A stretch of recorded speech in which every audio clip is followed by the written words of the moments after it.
Good evening, loyal listeners, and welcome to Wilhelm Presents Frightening Tales and Other Weird Stories. I'm your host, Wilhelm. Each week I invite you to dim the lights and settle in as we explore a dark and unsettling tale of the paranormal. Stories conjured by authors from all over the world. If you dare to share a fiction of your own, submit it at frighteningtales.com. And should you find yourself still wanting, there's more than 130 previous episodes waiting you, patiently, in the dark. Today's tale is written by Billy Mitch, an author and artist who lives in Georgia. He has 3 dogs and a cat. When he isn't creating a world full of monsters, he likes to spend his time painting. His writing has been featured in Strangest Fiction, Horror Sleaze Trash, ParABnormal Magazine, Unfed Writer's Digest, Dogwater Magazine, and others. Here's his tale, Strange Season.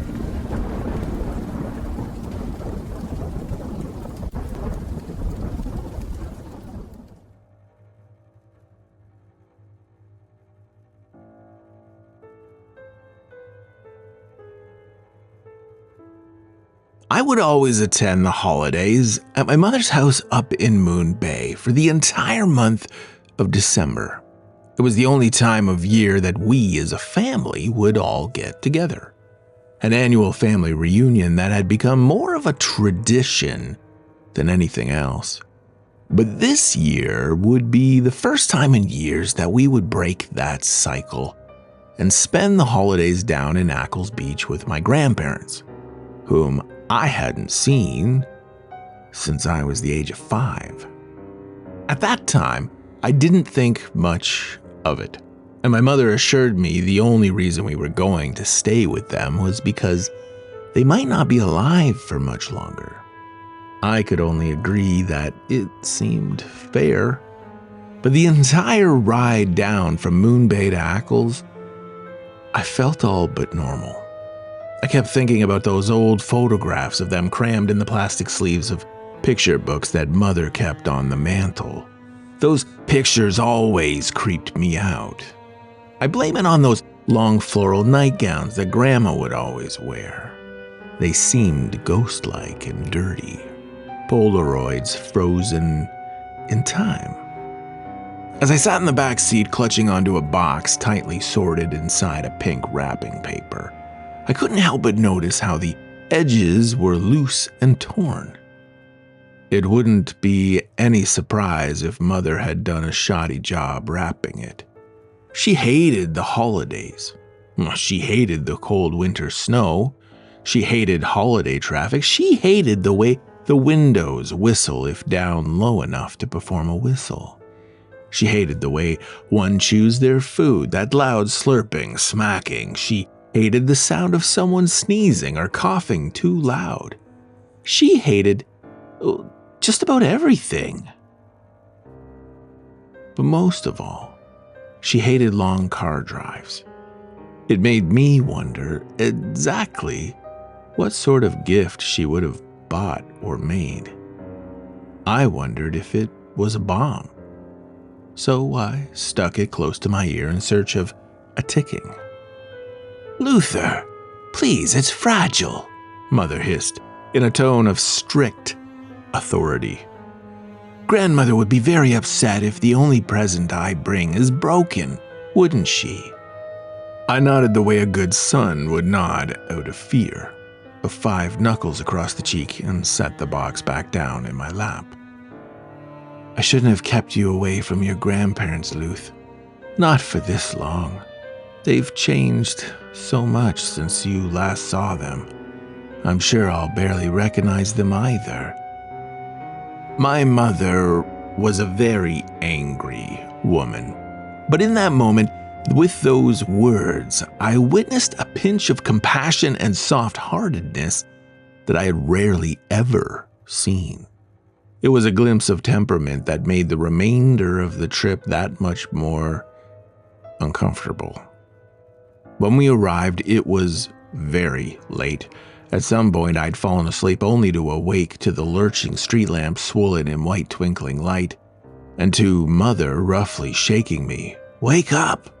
We're here," Mother said quickly, as if rushing the words from her mouth. "Don't drop that," she demanded while using the edges of her fingertips to stroke aside my unfurled hair. "Remember, your grandparents aren't the same as you and I. They are..." "Old?" I blurted out. Mother snickered, one that exposed her pale gums and off-white teeth. She gave me a swift kiss on the cheek, and with straightened faces, we both found ourselves outside of a 2-story brick house on a wooden porch that creaked. The sharp thwacks of Mother's bony hands struck the front door with a hasty set of taps. Nervous knocking and the clearing of her throat only made the moment anxious. We stood outside for what felt like forever. That long, drawn-out pause of life accompanied with a quake of throbbing, muffled footsteps behind the door. Mother must have caught my disgruntled expression because she nudged me to stand up straight and smile. The awkward way that I widened my cheeks to express a forced grin and stretched open my eyes made my demeanor worse. The door crept open, and there they were, my grandparents, exactly the same as in those old Polaroids, hogging the doorframe with wrinkled, freckled skin and smiles that, well, matched my own. It was foreign to see them that way, and as they swayed forward and wrapped their bony arms around my neck, I could smell the decayed perfume on grandmother's skin. The scent was eerie and strange. It provoked a sense of dread inside. Like the sight of old westerns or the sound of old records, it stung my senses with depression. "It has been way too long," grandmother whispered, with a voice that was low and fragile. Her beady eyes and puckered lips resembled the same light brown color. And grandfather just lurched above with a firm, hairy grip upon my shoulder, squeezing it caringly. "My grandson, Luther, all grown up." He clutched my shoulder a bit tighter until the warmth of his palm breached through the fabric of my sweater. "Must be all those greens your mother's been feeding you," he wheezed with a chuckle.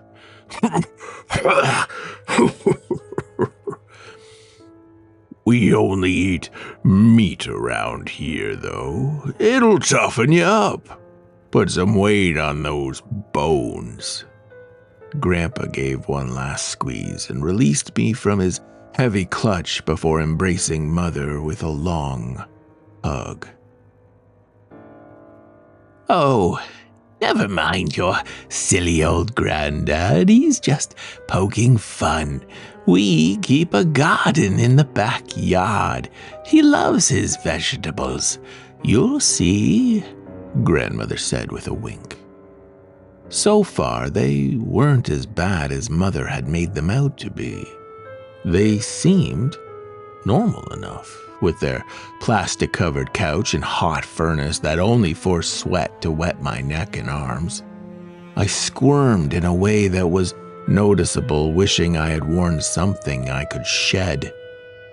"Hot enough for you?" Grandfather smacked me on the back of the neck. "We're old. We get cold." He chortled once more and sat down across the room in his squeaky, decades-old rocking chair. The upholstery had frayed holes torn out, and the armrest was broken. "Nothing has changed," Mother said, removing the gift from my hands and placing it atop an old wooden table that stretched in the center of the room.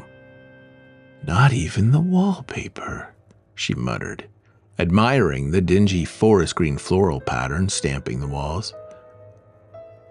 "Nothing ever good should change," Grandfather retorted, with a bloody cough that he caught into a balled-up handkerchief.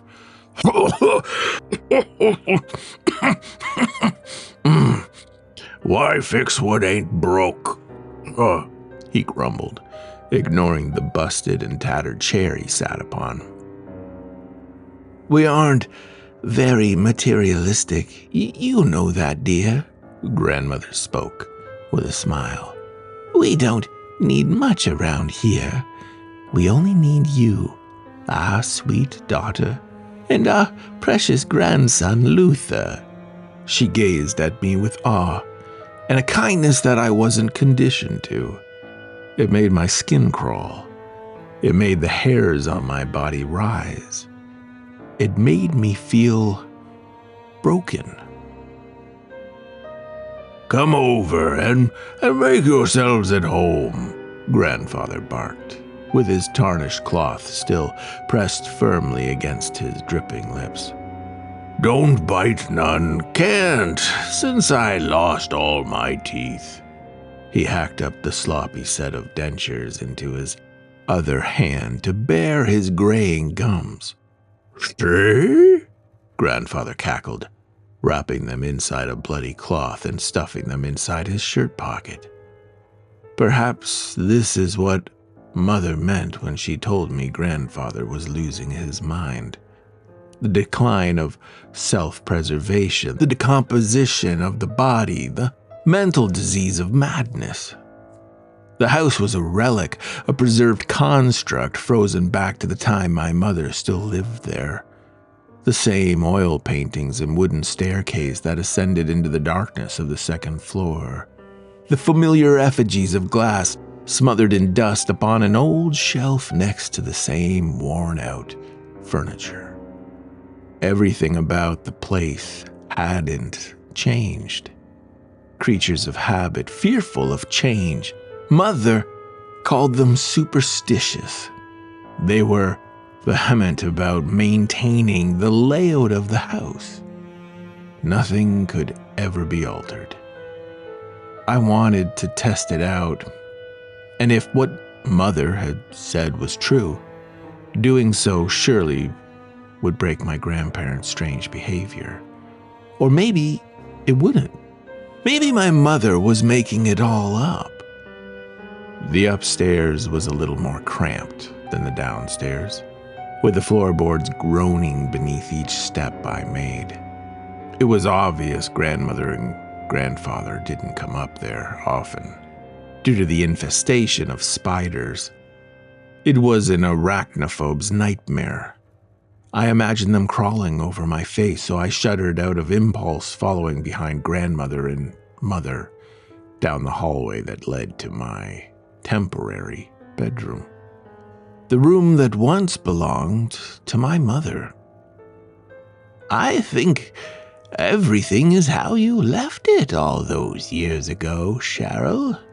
I didn't dare touch nothing, Grandmother crooned with a cough familiar to Grandfather's. She swatted the air while gagging up a jewel of blood onto her blouse, just like Grandfather down in the den.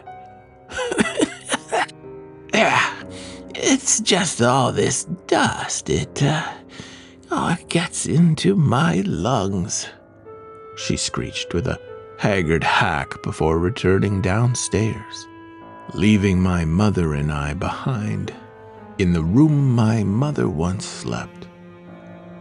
Mother seemed somber as she sat on the sheets of the bed, and as she took my hand and sat me down beside her, I knew all too well that there was something seriously wrong. That dreadful feeling returned to sour my gut. Your grandmother and grandfather, they're very sick, Luther. It is best I tell this to you now, before... Mother trembled with a silent sob.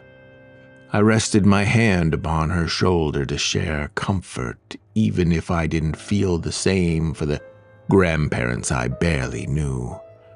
Mother took my hand with a quick grip and squeezed it, reminding me of the firm hold that grandfather had. "Before it's too late," she continued. "Too late for what?" I responded softly, but Mother remained with her head pushed against her palms without another word to say. We would shortly return to the kitchen for dinner. The four of us scattered around the table, with grandfather sitting across from me and staring the way one does when they've lost their mind. Or maybe he was trying to make me feel uncomfortable with his dripping loose jaws that munched side to side on the ear of corn, that made a mess on himself and the kitchen floor. The sight killed my appetite, and I'm sure my mother noticed, because she scolded me with a set of piercing eyes that forced me to scoop the spoon of slop that resembled mashed potatoes into my mouth. That furnace of a house boiled my skin to leak sweat.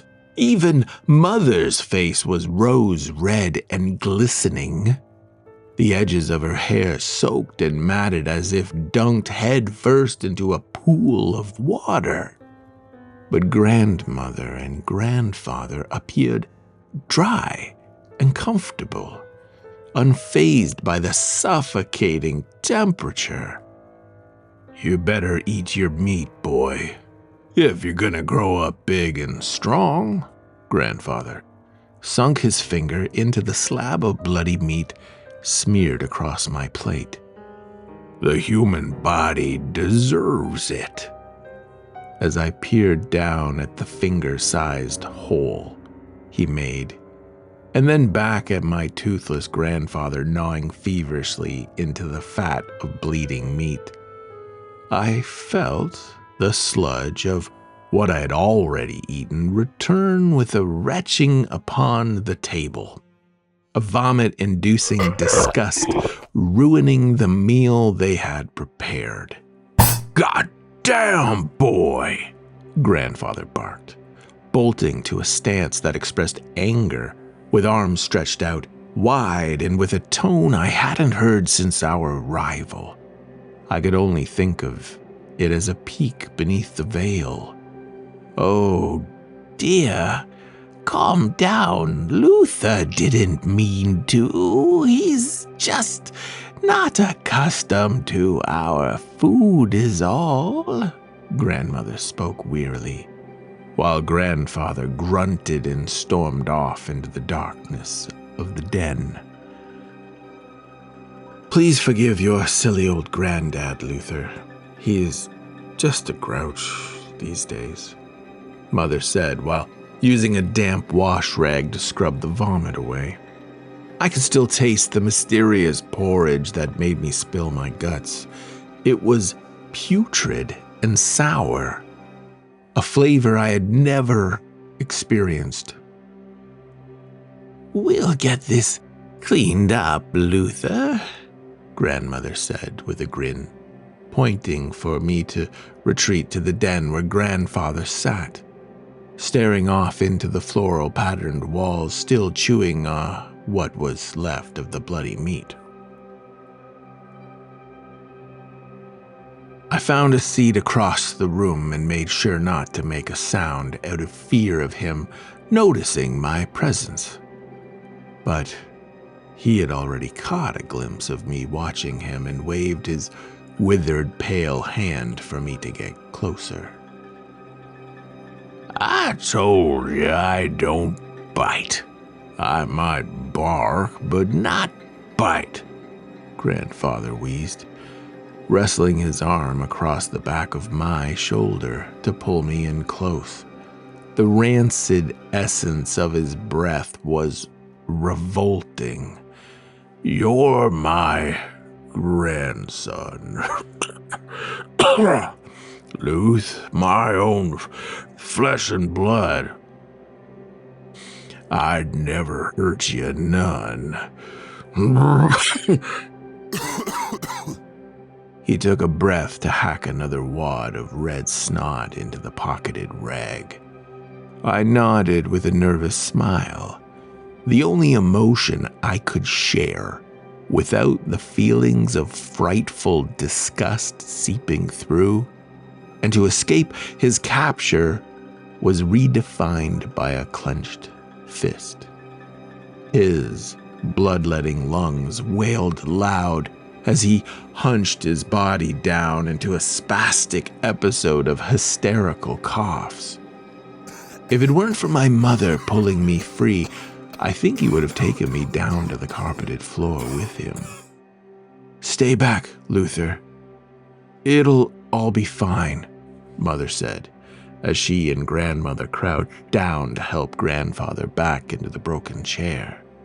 His wheezing, raspy breaths heavier with each exhale. "He gets this way from time to time. It'll pass." Grandmother used the same wash rag used to clean my vomit to dab at the flushed tint on his forehead and down his waxen cheekbones. There. You just need rest," Grandmother whispered, combing back the phantom white hairs atop his scabbed scalp. Nightfall came after they put Grandfather to bed. Grandmother assured he would be normal in the morning and that such an episode happened often. It had to have been the sickness my mother spoke of, the sickness that plagued both of them to the point of expelling up blood, and it made sleeping impossible. I could hear their noises echoing through the wooden walls in sharp hacking chokes. I could hear their groaning tongues and thrashing bodies making a ruckus to keep me awake. It had grown to be too humid anyway, inside that 12-foot bedroom. My sheets and shirt were soaked in sweat, so I found the window at the other end of the room and opened it just enough to feel the cool breeze of winter creep in, but high enough to not wake my mother, who slept in the next room to mine. From the window, I could see the height of the trees in the dead garden Grandmother had mentioned. There was only a patch of destroyed dirt left, and it spread to the yard and then to Grandfather and Grandmother, who stood naked and staring up at me with the same leeching grins they wore when we first arrived. I thought I was experiencing a feverish nightmare, some illusion of reality, but when Mother entered my room, I knew it was real. She joined me there at the window to watch them peel off their flesh in ravenous torment and to bathe in their own viscera and metallic gore. Like I said, Luther, your grandparents are very sick, Mother whispered without a shred of emotion. What is wrong with them? I replied with fright and hesitation, but she didn't answer. Instead, she placed the pink papered box into my hands. When I was just a little girl, I saw it happen for the first time. The blood, the transformation. I feared for my life every night, hiding away inside this room, praying they would not find me. Mother rubbed the wetness from her eyes. I prayed that one day I would find a way to escape, and that I would never return. Mother tugged at the loose edges of the pink present until the paper unraveled, much similar to the way my grandparents had done outside that whistling window. An open box rested inside my quaking palms. A box with a sharp shape of silver inside. Mother took it with a tight hand and held it beneath the glint of moonlight. "This is the only way," she wept, pushing the flat edge of it against my chest. "Take it." I stepped back in confused shock. "Take it and end this nightmare for us all," my mother continued with aggression inside her voice. It reminded me of my grandfather and how he growled. "It's too late for me, Luth," Mother continued, dragging down the collar of her shirt to reveal to me a purple and red wound in the shape of abnormal teeth. "I got too close earlier when your grandfather fell, and now it's up to you, Luther," Mother cried, pushing the silver stake at me once more. "You have to take it and stick it into our hearts." She pointed a ghostly white finger at her skeletal chest. "It won't be long until I'm like them, until my body becomes a vessel of destruction." I felt everything inside of me turn numb.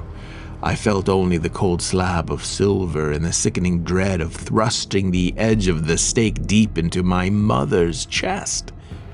The blood pooled around my wrists while her pale, sharp teeth chomped underneath the light of the moon. No longer was she a mother I recognized. The red, rabid glow of her eyes haunted me with harrowing howls not heard of. She was hideous and could only compare to my grandmother and grandfather crawling outside the bedroom door. I could hear their wheezing breaths brushing up against the wood. I could see their shadows scratching. I could see their eyes peeking beneath the door. Familiar faces torn away to a skull, just like my mother when she was young.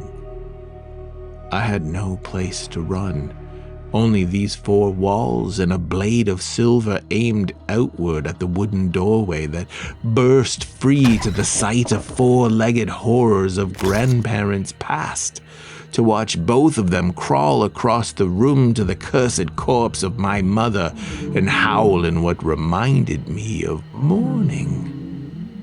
I had a chance to run, and I took it.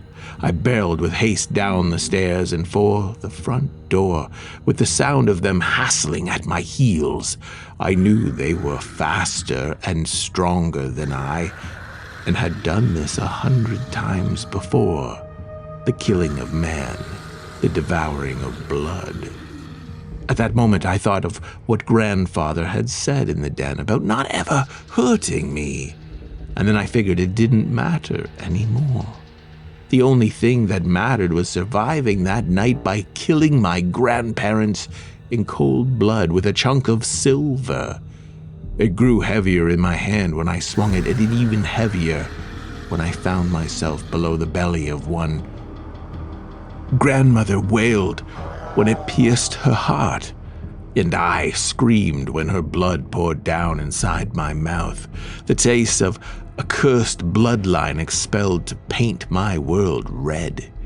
From underneath, I struggled to free my legs that were trapped by her dead weight and by a snarling grandfather who, with godless eyes, peering down at me, all the dread I had stomached, belched outward in a deafening scream as I held out my shivering silver fist at the maddened meat-eating monster above me.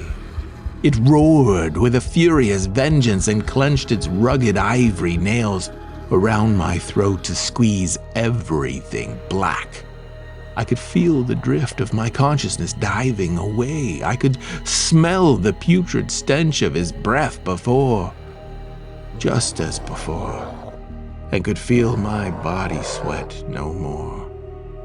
I thought it was death that took me. But my final subconscious act of desperation awoke me to the realization that the silver dagger had made its promise inside the beatless organ of a deranged grandfather. It was wedged between us, a buffer to repel his gaping orifice full of jagged teeth. It would be days before I would leave that house. I'm not sure if I was hoping it was all a dream, and that at any moment I'd awake, or that I feared I too would become a blood-hungry creature of the night. Either way, in the end, I burned it all down. The old relic of a house with floral wallpaper, all those effigies smothered in dust, the oil paintings, and all that blood. It had all gone up in flames. A smoldering cataclysm echoed out into the presence of another haunting full moon that I watched with a piece of blood-stained silver held close to my heart.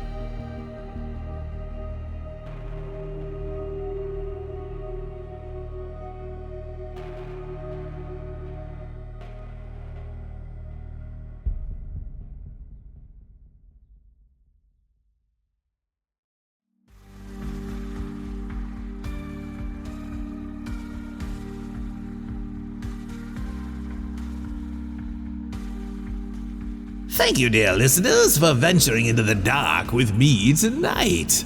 Return next week for another dark tale, lurking just beyond the veil.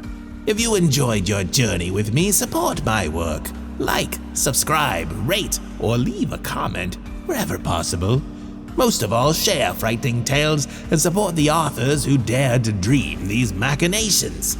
Buy their books, read their writing, watch their videos, whatever you can. Until next time, when a new tale creeps across the airwaves, listen closely, if you're brave enough.